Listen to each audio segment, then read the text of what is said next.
What's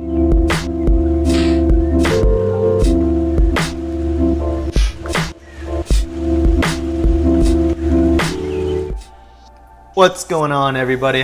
Gundamflexing here, and today I'm going to be reviewing the just completed high-grade Gouf Flight Type from Mobile Suit Gundam, the 08 MS team. And in this video, I'm going to go over on why I think this kit is probably one of the best kits from that era. Before we go into the review, let's go into the PC caps, the stickers, decals, and whatever parts you don't see on this completed kit. First up is the PC runner. See, we have quite a few left over right here. And we also have hands. So we have 3 pair of hands. But I didn't take them out of the PC. I don't even think that, even if they might fit in the joint sockets, the hands are pretty small. So you're going to have like a jacked kit or jacked model with very small hands. And it's very strange. So you have like a pair of closed fists, a pair of open fists, and a pair of open hands. And again, I don't know if this is like the legacy from the 90s, but these are definitely not necessary. What's also interesting is that the instruction pamphlet in the back, the ones that you build today, it'll have X marks all over the pieces that are extra that you don't need. But in the instruction pamphlet from the 90s, they don't include that. So it just lists out all the pieces and you won't know which one are extras until you finish the kit. But here it is. Interesting. Let's look at the decal sheet right here. Now we have Zeon emblems, you have the caution signs, and you also have the model numbers on A and D and nope, that's it, A and D. But you get quite a few decals. Now, the instruction pamphlet won't tell you where to place it, so you could either get creative or just base it on the art based off the box. I haven't taken mine out. I'm still going to decide where I want to put them. Most likely, the small Zeon emblem here will go on his chests. The caution signs will probably go around his maybe fans or thrusters for mechanics. And you have like the identification, the model number and the make, which will probably go somewhere in his chest, and then the bigger Zeon emblem, which will probably be for his shield. Here are the extra stickers. The white stickers on the left are for his fins on the back. The giant red sticker here is actually split into 2, and they actually go on the bottom of his legs for ventilation. I haven't included these stickers here for his weapon systems, and you also have 3 stickers for his eyes, his mono eye. So you have the mono eye within the center, you have the one a little bit to the left, and then you have the one a little bit to the right. It's interesting, but I only use the one for the center. Regardless on which way his head turns, he's still going to be looking in that general direction. And you have 2 gray stickers or 2 dark blue stickers here, a pair, and they also go on his legs. That's it, sticker sheet. You have fists right here. Put this in my right hand. You have the right open fist for his sword, and you have the left open fist for his sword, as seen in the model kit right here.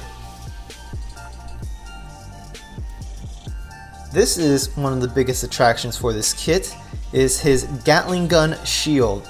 So it comes in several pieces. The Gatling gun is 2 pieces in and of itself. You have the left piece, you have the right piece, you have the shield, which is a single piece, and behind the shield you have a cover, and this is 2 pieces here. And then you also have, I guess, the mechanism of the Gatling gun. You have the chamber, and you also have the belt feed, and then you have the handle right here. And it's interesting because the handle go this side here where my finger is pointing at, goes on the side of his arm, and then the little handle here, you just slide it up into his hand, so you don't actually have to take the hands apart. You just slide it up in there, and I'll give you a short demo once I take off this bad boy's shield. That is probably one of the biggest attractions for this kit. He's a flying death machine. Let's look at this kit, right? Meow. You have the sword, which fits into his hands very snug, and then you have an additional shield that does not connect to the Gatling gun system, and it's still connected the same like this. You got this little pillar and you dip it right there in the side of his hand, as such. Let's put on his Gatling gun. So the instruction pamphlet says you have to first put it in his arm and then put it into his fists. And right now what you see on hand is his gun fingers, or his cannon fingers. This is what they look like. They're not actually hollow in the cannons, but it does look like cannon fingers on the outside. This is it, and you only have it for his left hand, so there is no gun hand for the right hand. Let's take this bad boy out. Let's stick the right hand open fists into his joint socket right there. Alright, so let's put this thing in. You first put, I think the instruction says you have to first put it in on this side into the arm first. Don't want to do that. Then you could twist his hand into position. Oh man, maybe not. Maybe I got it wrong. But what's interesting is the fists, when you have to actually slide it into there, you have to angle it at a certain position so it'll fit in there, and because you don't take apart the hand, you put it in there. It's very difficult at the moment. I'm trying to do it via looking at the camera, aka my iPhone 7. Wait until that monetization AdSense YouTube money comes in and I'm gonna just get a nice camera. There it goes. There it goes. Boom. So I fit it into his fists first and then to the side of the arm, excuse me. But that's how it goes. And skada! Fits very snug. The weapon system's not too heavy where he can't just, where his hands just will move down to the weight. That's a giant plus because this kit is a little bit rigid. It's not like the high grades that are coming out today. And what I mean by that is, so you see his hands and you see his upper leg. High kits today, they come with like an internal skeleton system and then you put the armor pieces around it. Not so much with the case on this guy since he's from the 90s. Rather, his arm is like a left piece, right piece. You snap it together with the PC cap. His upper arm is left piece, right piece. You snap it together with the PC cap. And the same concept for his legs too. Even the giant legs at the bottom, which we'll get down to very soon, is just left piece, right piece, maybe two more pieces and a PC piece, and boom, you snap it together. There it is. Haha. Let's start with the head. So here you have his piping system from his mask all the way that runs to the back. Gives you an opportunity to still run your panel lining between the little marks right there. And his eye, his mono eye, is one giant sticker to include the mask. And in this example, you see the sticker that is red in the dead center. You can even tell there's this little silver piece that shoots down from his helmet. There you go. His mobility is not an issue. So let's look at his arms and shoulder. He has V fins that stick out from his shoulders, help him with his aerodynamicness, if that's a word. His also shoulder armor goes a little bit like this too, so that's pretty cool. It's not static, so I think that's a pretty cool feature. If you wanted him to be some sort of flight mode, you have an option to just bend his shoulders at your will. You're not going to have much mobility issues with the arms or the hand, especially with the weapon system. It's very mobile, very flexible. Same thing with his hand that has a sword, same concept. Now, what's interesting about the sword is that the holster is behind the shield here. Not the additional shield, but the shield with the Gatling system. So, unlike the Gatling system, this one you actually do have to take apart the hands. So you're gonna have to take apart the hands to get the sword out very carefully, if I may. I don't want to bust it. I command you. There you go. And his sword fell. Where did it go? So this is his hand. So unlike most high grades today, the hand is literally just the hand and then the back part of the hand and you snap it together. Whereas kits today, they come out with the thumb, the fingers, and then the back hand. It's a little bit more detailed. Boom. And you would place the sword at the back of the system. Right here, you see the hole, holster, boom, skazoom. And there it is. That's how you put the sword in, which I think is a pretty sick feature.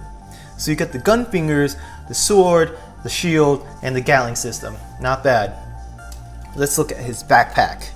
His back here, he has 4 thrusters. 2 at the bottom where my thumbs are at, and 2 in the jetpack. And he also has fins to help him, in flight mode. The fins have white stickers, what we just covered, right here, that circle all the way around. And what I like about these stickers, especially when I stereotyped it, I thought the stickers wouldn't be enough. But no, they give you enough stickers to even overlap, so you're going to cover all the places where you need to cover, and there's not going to be any colors or any gray that will stick out because of the lack of stickers. We look at his chest, and this is a little bit of a downside for me. His chest, his waist, and his chest and his waist are not connected, excuse me. They're a single piece, so you can't have him twist left or right. Literally, you can't twist it. You can't cant to the left, you can't lean to the left or lean to the right. It's just a static hold.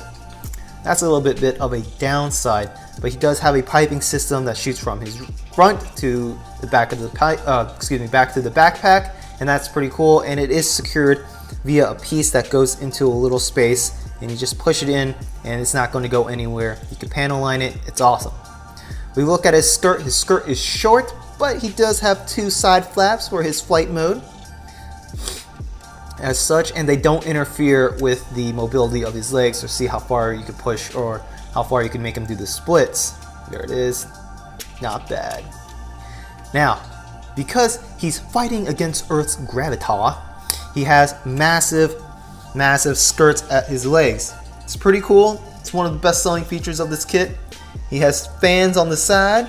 He has ventilation systems on the front, and he has ventilation systems at his back heels. What I just talked about, again, his skirt for his legs are very basic. It's just basically a front piece, a back piece. You slam it together with 2 or more pieces and a PC cap, and you add on his kneecaps, and that's it. It gives you a lot of opportunity to panel line, and the stickers here, the red stickers here, right there, you're going to have to panel line that too.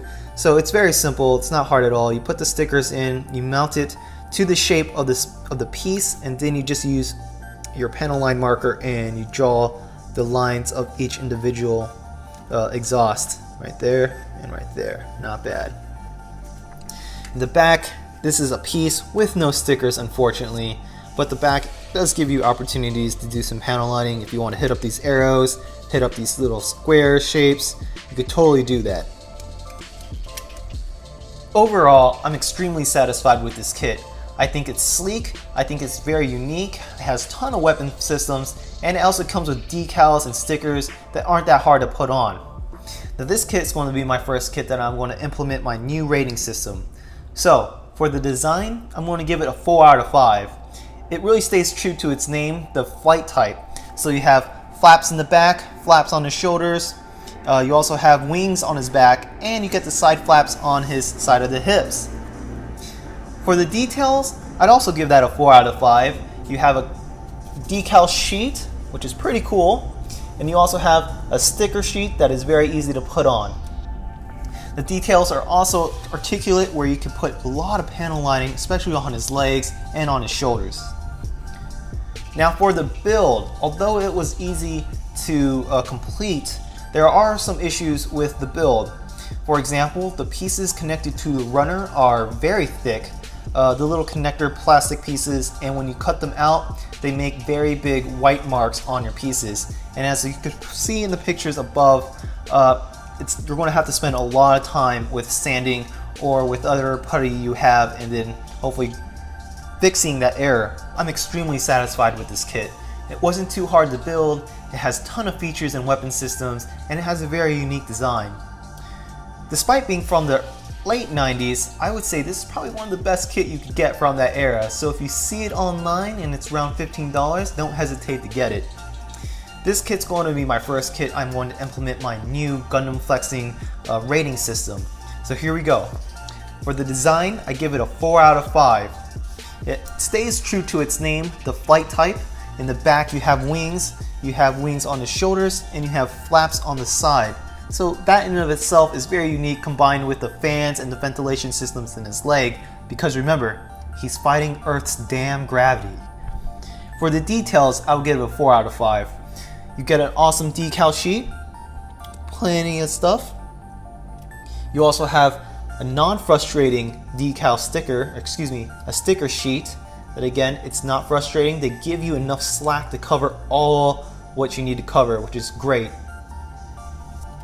The details on his legs and on his shoulders also give you, the builder, a lot of opportunity to do panel lining.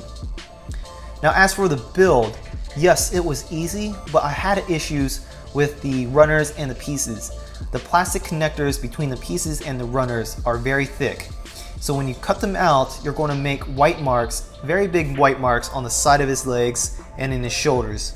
So you're going to spend a lot of time sanding to get rid of those blemishes. In addition, the way I guess the 90s kits were casted back when they were molded, it left a little bit of plastic on some of these pieces, and you're going to have to use a hobby knife to cut out the excess plastic. For the price, I would give it a 4 out of 5. Whatever reason, Amazon sells this for $20, and my recommendation if you're an Amazon shopper is to wait for the price to drop down to around $15. But you could also get it, I think, off other Gunpla websites, and they'll sell it to you for $9, and then shipping and handling would be like $4. So you could get it roughly for a total amount of $13. I would not recommend you buy this kit if it's $15 or more. So the price is still 4 out of 5. If it was around $25, then yeah, we'd have an issue, because a 90s kit, in my opinion, in spite the age, should not cost that much. And as for posing, I would give it a 4 out of 5. This kit is easy to pose. It has a lot of opportunities with the weapon systems. There's no mobility issues. There's no flexibility issues. Whatever you want to pose, you'd give it a great option, especially consider he's a flight type. So my total Gundam flexing score for this specific kit is 0.76. Not bad for the first kit, and not bad for a kit that's roughly around 20 years old. You gotta keep that in mind, guys. It's up there in age. Especially if you've built old 90s kit. I'm talking like kits, I think they were from Gundam Wing. I remember my first kit I built was Gundam Wing Death Scythe, and it was easy build, but it did not look detailed at all. This is leagues ahead of its competitors, or compared to its peers that came out from the same era. Anyway guys, that's all I have for this video. If you have any questions or comments, post them down in the section below and I'll get right to them. Appreciate you all for watching, and you guys keep out for your next Gunpla video. Peace.